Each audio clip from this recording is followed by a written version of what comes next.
اکبر نے اتنا رویا کہ پورے چہرے سے آنسو بہتے ہوئے ریش مبارک تک آئے، ریش مبارک سے ٹپکتے ہوئے سینے پر ٹپکنے لگے۔ عالم یہ تھا، کچھ دیر کے بعد جب افاقہ ہوا، کسی نے سوال کیا، یا ابا بکر صدیق، یہ رونے کی وجہ کیا ہے؟ آپ کیوں روتے ہو؟ جناب صدیق اکبر فرماتے ہیں، میرے ساتھیوں، اس لیے رو رہا ہوں کہ میرے کانوں کے اندر چڑیوں کی چہچہانے کی آواز آئی، میں ان کی آواز کو سن کر رو رہا ہوں۔ کہا حضور یہ بھی کوئی بات ہے؟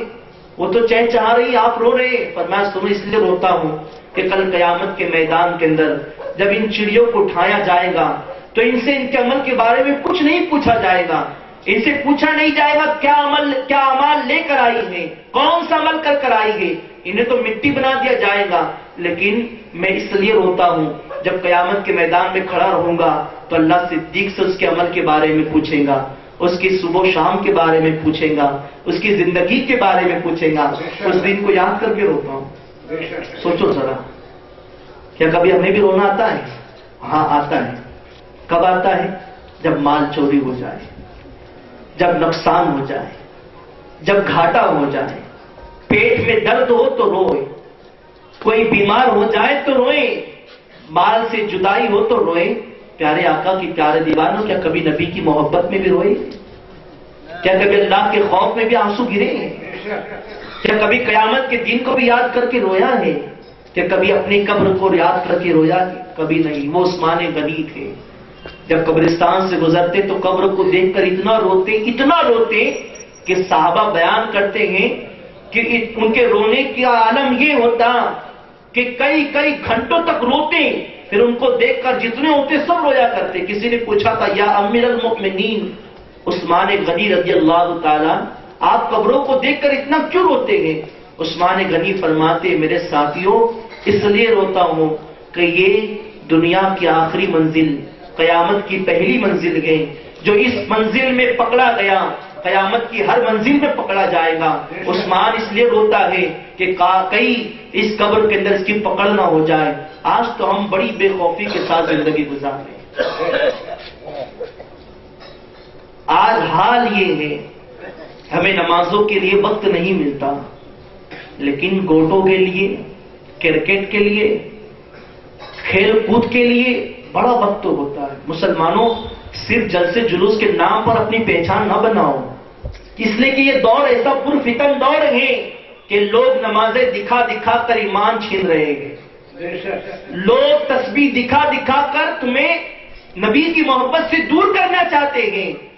تو اس سے پہلے کہ وہ ہمارے بیچ آئے، ہم خود نمازی بن جائے نا۔ کیوں لوگوں نماز کی دعوت لے کر آئے؟ جب ہم خود نمازی رہیں گے تو کون ہمارے پاس ہم نماز نہیں پڑھتے، اس لیے ہمارے بیچ آتے، ہمیں نماز کی دعوت دیتے ہیں۔ ہمارے بیچ آ کر تبلیغ اس لیے کرتے کہ ہمارے پاس علم نہیں ہے، ہم اپنے علماء سے دور گئے، ہم اپنے قرآن مقدس سے دور گئے، دین سے دور جا رہے ہیں۔ بدلو اس سوچ کو، بدلیں گے انشاءاللہ۔ اتنی ٹھنڈی آواز نہیں، زور سے بولو۔ سنی دعوت اسلامی کا مقصد یہی ہے کہ جہاں پر عقیدہ سنوارنا جانتی ہے، وہیں پر اعمال کی درستگی کی تعلیم بھی دیتی ہے کہ اعمال بھی اچھے بنے۔ ٹھیک ہے، انشاءاللہ عمل کریں گے انشاءاللہ۔ تو میں عرض کر رہا تھا، وہ پڑوسی عرض کرتا ہے شیخ شبلی کی بارگاہ میں کہ کیا بتاؤں، بڑی کیفیت عجیب تھی۔ حال یہ تھا کہ مجھے جب قبر میں دفن کیا گیا، احباب مجھے چھوڑ کر شیخ شبلی، اس کے بعد میں نے کیا دیکھا کہ میری قبر کے اندر ایک ہلچل سی ہوئی، دمک قبر کے اندر محسوس ہوئی۔ میں نے دیکھا کہ منکر نکیر دو فرشتے اپنے ناخنوں سے اور دانتوں سے زمین کو چیرتے ہوئے میری قبر کے اندر آئے۔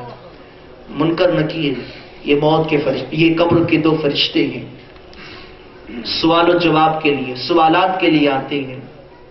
جانتے ہیں آقا صلی اللہ علیہ وسلم نے فرمایا منکر نکیر کا حال یہ ہے، ان کی آنکھیں، ان کے ناکوں کے نتنے، ان سے آگ نکلتی ہوں گی، ہاتھوں کے ناخون بڑے بڑے ہوں گے، ان کے منہ کے دانت بڑے بڑے، پورے جسم پر بڑے بڑے سیاہ بال، پورا جسم کالا، ایسی وحشتناک صورت انسان دیکھے تو ڈر جائے۔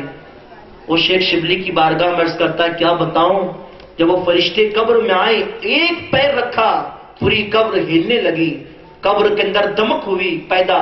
اس کے بعد ایک فرشتے نے پکڑا، کہا من ربک، بتا تیرا رب کون ہے؟ کہا ایسی صورت تو